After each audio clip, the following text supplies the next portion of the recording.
Caros amigos e amigas da Associação Regina Fidei, salve Maria, meu nome é Odair Gutierrez, esse é o programa Padre Pio.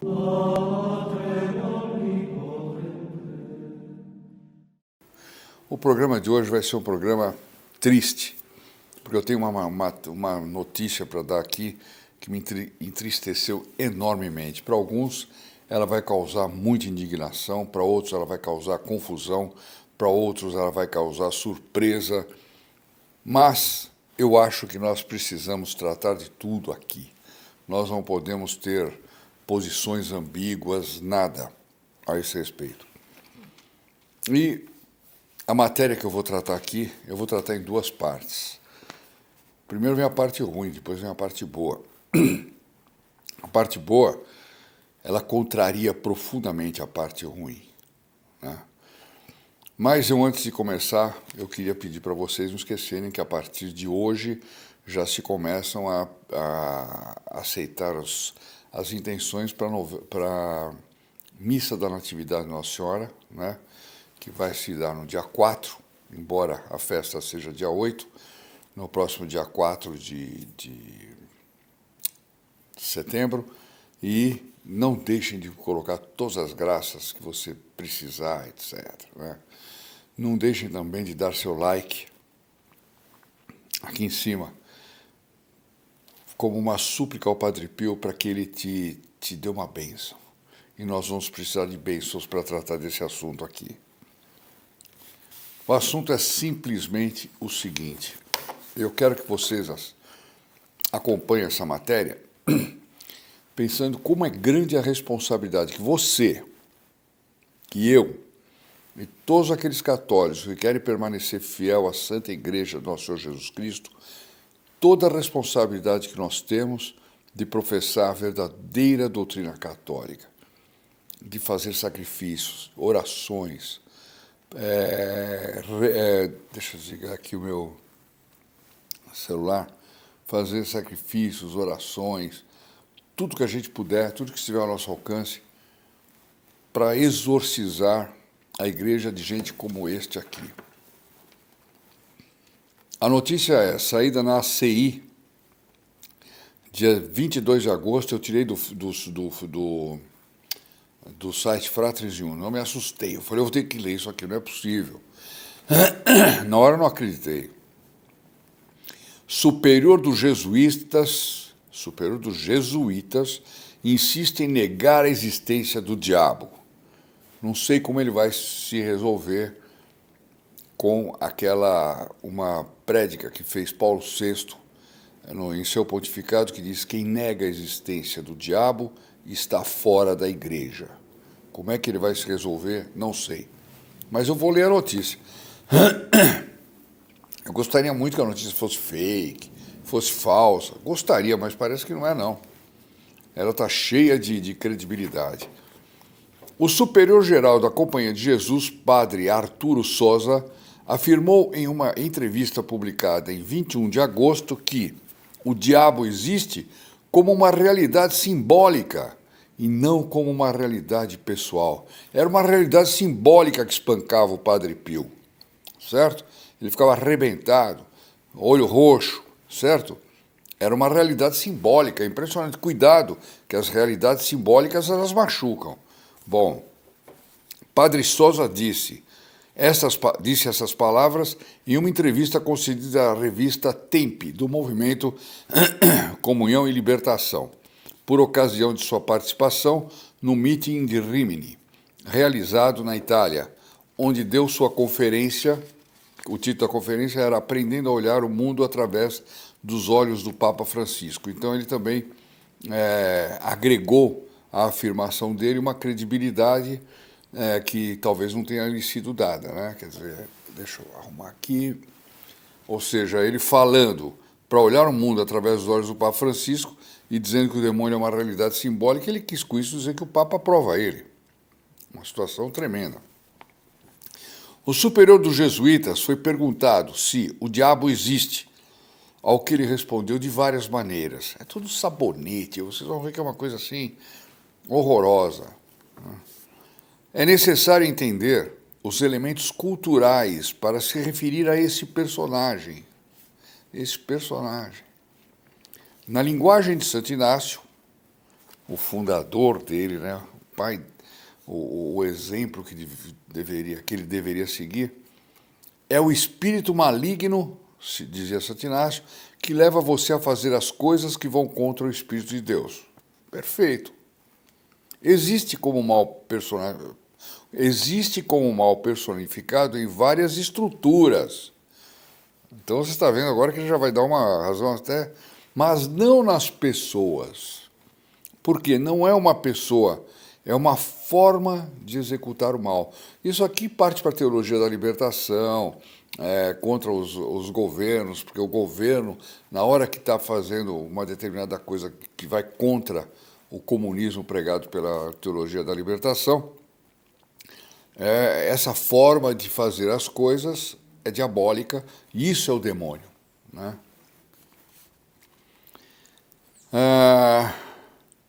Não é uma pessoa como a pessoa humana, é uma forma de mal-estar presente na vida humana, é uma forma de mal-estar, ou seja, a pobreza. A pobreza é uma forma de mal-estar, portanto, ali é o demônio, não tem demônio. O demônio é essa forma, a doença, entende? Impressionante, né? Impressionante ouvir isso de um sucessor de Santo Inácio de Loyola. E que diz isso aqui tranquilamente, sabendo que não vai acontecer nada com ele, né? A não ser o que disse o Papa Paulo VI, que quem nega a existência do demônio está fora da igreja.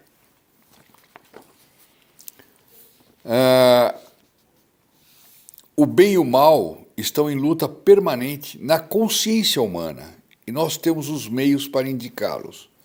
Reconhecemos Deus como bom, inteiramente bom. Os símbolos, o demônio é um símbolo, são parte da realidade e o diabo existe como uma realidade simbólica, não como uma realidade pessoal. Eu não sei mais o que falar, mas daqui a pouco eu vou dar a resposta aqui para ele. O superior dos jesuítas reiterou assim as suas declarações de maio de 2017, quando disse ao jornal espanhol El Mundo que, aspas, fizemos figuras simbólicas como o diabo para expressar o mal. Olha só, fizemos figuras, quer dizer que isso foi criado por quem? Quem criou? Vamos criar uma figura, o demônio, que é para justificar o mal, né? Para expressar o mal, etc. Ele não é um anjo, não tem natureza angélica, não é um anjo caído, um anjo que traiu a Deus e lutou contra Deus e foi expulso do céu por São Miguel Arcanjo, príncipe da milícia celeste, né? Não, fizemos figuras simbólicas. No meu ponto de vista, o mal faz parte do mistério da liberdade. Eles têm um palavreado que é uma coisa linda, para não dizer a verdade como ela é. É uma coisa fantástica. Se o ser humano é livre, pode escolher entre o bem e o mal. Nós, cristãos, acreditamos que fomos criados à imagem e semelhança de Deus. Nós acreditamos. Nós não fomos criados, nós acreditamos, botaram na nossa cabeça, então nós acreditamos. Eu creio. Isso aqui é diferente de dizer, eu creio em Deus Pai Todo-Poderoso, eu creio no Espírito Santo, eu creio na Santa Igreja Católica. Não, nós acreditamos, né, que fomos criados à imagem e semelhança de Deus. Portanto, Deus é livre, mas Deus sempre escolhe fazer o bem, porque é todo bondade. Aí ele dá uma amortecida, né? Aí, volta a carga. Fizemos figuras simbólicas como o diabo para expressar o mal. Fizemos. Os condicionamentos sociais também representam essa figura, pois algumas pessoas agem assim porque estão em um ambiente onde é muito difícil fazer o contrário, expressou ele em 2017. Então, a pessoa está num ambiente ruim, o sujeito está numa discoteca, um lugar que tem pecados de monte, é muito difícil ele fazer o contrário, sabe? Então aquele ambiente é o demônio, sabe? Ou ele está numa situação de injustiça, e aí eles gostam muito de falar de injustiça social, porque tem tudo a ver com teologia da libertação, etc. Ali existe, Satanás existe, né? Naquele ambiente onde é muito difícil fazer o contrário, é difícil fazer o bem, então aí Satanás existe. Essas palavras foram criticadas nas redes sociais e refutadas pelo sacerdote italiano Santi Bambolin, conhecido como exorcista de Pádua, que não é qualquer um, não, entende? Que lembrou ao padre Sosa que a doutrina da igreja ensina que, aspas, o mal não é uma abstração e que o diabo, Satanás, existe. Uma semana depois de suas declarações, um porta-voz do padre Sosa afirmou ao The Catholic Herald que os comentários do superior-geral dos jesuítas deveriam ser lidos no contexto. Aí é sempre assim. Depois sai uma besteira, sai uma barbaridade, fala, foi tirado do contexto. Mas aqui eu estou lendo no contexto. Né? Então eles dizem que deveriam ser lidos no contexto. Lendo no contexto é o que está aqui. Né? Diz que a frase nós fizemos não deveria ser tirada do contexto. Quer dizer, foi muito puxado a frase que ele disse, né? Nós fizemos a figura do diabo. Quer dizer, então aí vamos dar um jeito de tirar essa daqui, dizer que tem um contexto no qual ela se encaixaria. Né? Não deveria. Penso que não é correto, ainda é o porta-voz, que deve ser tão espertalhão quanto ele. Penso que não é correto isolar frases particulares da resposta total sobre a questão do diabo, expressou, ou seja, blá, blá, blá. Assim, assegurou que, como todos os católicos, o padre Sosa professa e ensina o que a igreja professa e ensina. Não parece. Ele está afirmando. Então ele devia fazer uma abjuração do que ele falou, né? Deveria fazer uma reparação do que ele falou e dizer, não, eu creio no que a Igreja Católica ensina, inclusive na existência do demônio. Né? Ele não tem um conjunto de crenças separadas do que está contido na doutrina da Igreja Católica. A mídia britânica perguntou ao porta-voz se o padre Sosa acredita que o diabo é um indivíduo com alma, intelecto e livre-arbítrio. O porta-voz respondeu, como disse a minha... Está parecendo a resposta do porta-voz do nosso presidente, né? O pessoal pergunta uma coisa e ele diz, ainda não tenho fatos para iluminar tal ideia, etc. Eu acho até muito pitoresco o modo de falar. Ou a pessoa repete a mesma pergunta, ele pega o texto e fala, de acordo com o que foi dito, o presidente acha tal coisa. Olha aqui, o porta-voz usa a mesma... O porta-voz respondeu, como disse em minha resposta ontem, o padre-geral Arturo Sosa acredita e ensina no que a igreja acredita e ensina. Ele não tem outro conjunto de crenças além do que está contido na doutrina da Igreja Católica. Às vezes se perguntarem para ele 1000 vezes, mas ele disse se o diabo existe ou não? Não, de acordo com o que eu disse ontem, tal coisa é assim, assim. Quer dizer, não responde coisa nenhuma. No numeral 391 do Catecismo, a Igreja Católica afirma a existência do diabo ao ensinar que Satanás é um anjo destronado que tentou nossos primeiros pais. A Igreja ensina que ele tinha sido anteriormente um anjo bom, criado por Deus. Da mesma forma, o numeral 395 afirma que o poder de Satanás não é infinito, ele não passa de uma criatura poderosa pelo fato de ser puro espírito, mas sempre criatura. Não é capaz de impedir a edificação do reino de Deus. Claro que não. Esta não é a primeira vez que o padre Sosa dá declarações controversas. Lindo, né? Dá declarações controversas para depois todo mundo discutir, mas sobretudo para plantar dúvida na cabeça dos católicos, plantar dúvida na cabeça dos tíbios, aqueles que já estão pensando em abandonar a Igreja Católica. Está vendo? Olha o que diz o superior dos jesuítas. Isso aqui não pode ser a igreja verdadeira. Vou lá ouvir o pastor falar mentira, então. Bom,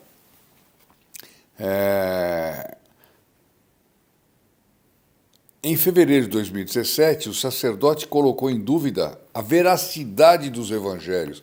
Simplesmente isso. Ele colocou em dúvida a veracidade dos evangelhos. Ou seja, provavelmente... Ele deve ter dito também, nós criamos o Evangelho para que, etc. Vamos ver.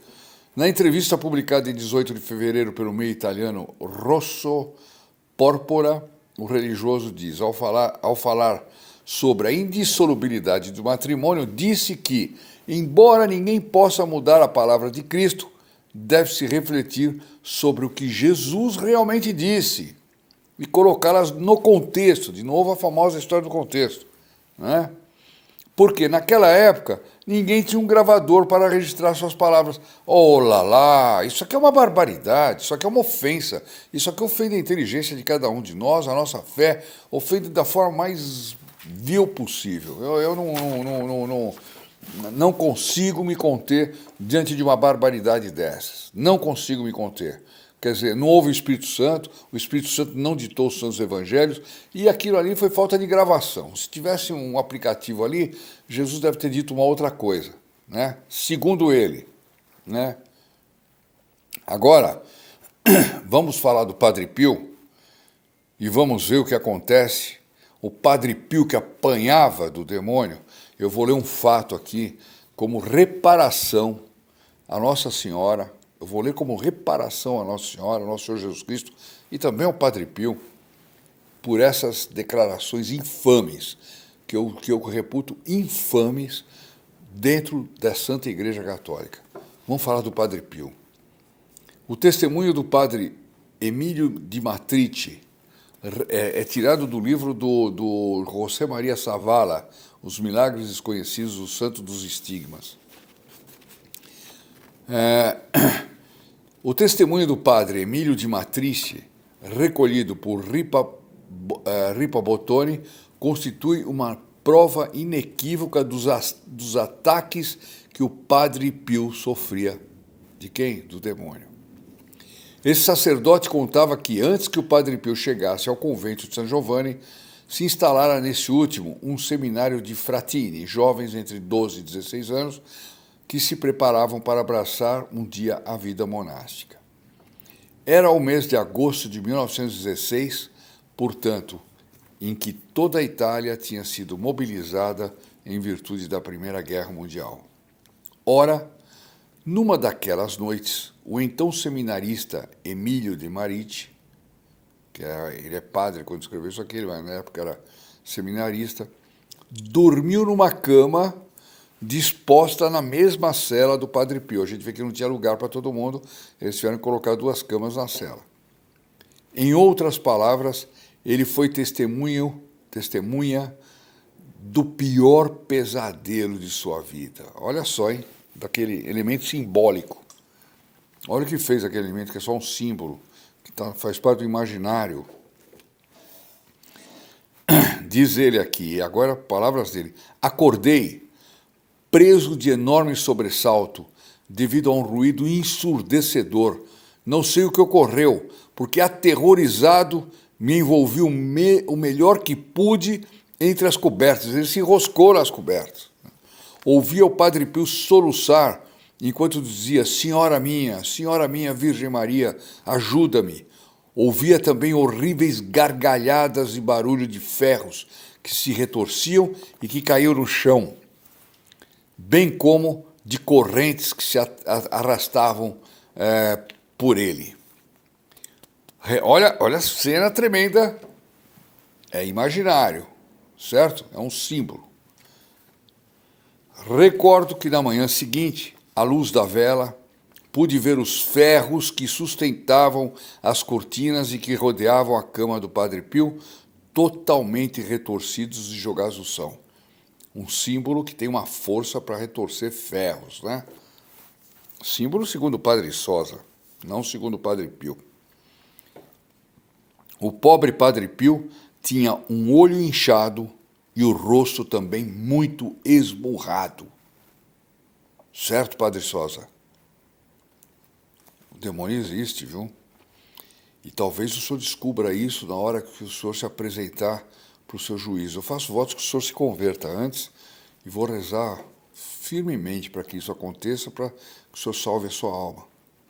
Mas, na hora que o senhor descobrir, o senhor vai ver que a sua doutrina não bate muito com a realidade, não. O Padre Pio estava cansadíssimo, sentado numa cadeira. Aproximei-me dele em seguida e lhe disse, mas padre, o que aconteceu essa noite? Ele me abraçou com força e mandou que eu nada dissesse acerca de tudo que vira e ouvira. Por fim, depois de vários dias de insistência, o Padre Pio cedeu. Vocês querem saber por que o diabo me deu uma enorme surra naquela noite? Todo mundo concordou. Quer dizer, pelo jeito a coisa já tinha espalhado, né? Ele pediu para o rapaz não espalhar, mas a coisa, todo mundo queria saber por que o demônio deu uma sova nele. Então ele acrescentou, ora, ele me deu a sova por defender como pai espiritual que sou um de vocês. Olha só, um de vocês está aqui. Meu Deus. Um de vocês, fulano de tal, disse o nome, era presa durante aquela noite de uma forte tentação contra a pureza, contra a castidade. Essa pessoa invocava com todo o coração a Santíssima Virgem e também pedia minha ajuda. Sem saber de mais nada, corri em seu auxílio. Comecei a rezar o rosário com todo fervor e com a ajuda da Virgem Maria derrotamos o demônio. Tem gente que comete pecados assim, de qualquer jeito, né? Olha só a importância que o Padre Pio dava para um pecado, uma tentação. Ele entrava numa guerra. Quando ele, fulano, ele repetiu o nome do fulano, venceu a tentação e adormeceu placidamente, o peso da batalha recaiu sobre mim. Fui espancado de modo terrível pelo inimigo, mas no fim triunfamos por inteiro na batalha. Isso sim, é a voz da igreja, é a voz do pastor para as suas ovelhas. Nós queremos ouvir coisas dessas. Nós não queremos ouvir que o demônio é um mero símbolo, que o demônio é uma situação causada, inóspita qualquer, onde seja impossível praticar o bem. Nós queremos ouvir a doutrina católica verdadeira. Certo, Padre Sosa? É isso que o senhor devia pensar. Se o senhor faz de propósito, não sei. Mas é grave, é grave. Não queria estar na sua pele. Não queria estar na sua pele. Meus amigos, desculpe ter tratado desse assunto com tanta truculência. Mas eu não consegui deixar de me indignar depois de acompanhar tanto a vida do Padre Pio, saber tanta coisa do Padre Pio que apanhava, sovas. Vem o superior geral dos jesuítas dizer que o demônio não existe. Dizer que o demônio é um símbolo que foi criado, fizemos, eu não vou ler de novo aquela história, mas fizemos o demônio. Que barbaridade, que barbaridade. Então eu pergunto, nós não temos muita coisa para fazer, muita responsabilidade para salvar a Santa Igreja de gente assim, porque a Santa Igreja não vai perecer coisa nenhuma. Nosso Senhor prometeu a indefectibilidade da Igreja, as portas do inferno não prevalecerão contra ela. Então não vai ser uma pessoa dessas que vai destruir a Igreja, mas ela faz de tudo para destruir. E como ela é indefectível, somos nós que vamos trabalhar no sentido contrário. Nossa Senhora vai nos ajudar, Padre Pio vai nos ajudar e vai nos dar a vitória. E essa vitória significa a vitória da Santa Igreja Católica. Vamos trabalhar pelo Padre Pio. Padre Pio é o melhor exorcista contra esse tipo de coisa infame que eu acabei de ler aí. Tá certo? Vamos trabalhar por ele. Não esqueçam de rezar, um por todos, todos por um, e de colocar seu nome na missa da Natividade de Nossa Senhora. Olha aí o número não, a plaquinha, não sei. Então, um por todos, todos por um, e a bênção do Santo Padre Pio com a sua própria voz. Até a próxima.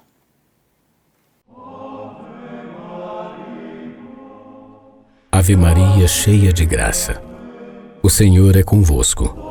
Bendita sois vós entre as mulheres, e bendito é o fruto do vosso ventre, Jesus. Santa Maria, Mãe de Deus, rogai por nós, pecadores, agora e na hora da nossa morte. Amém. Padre,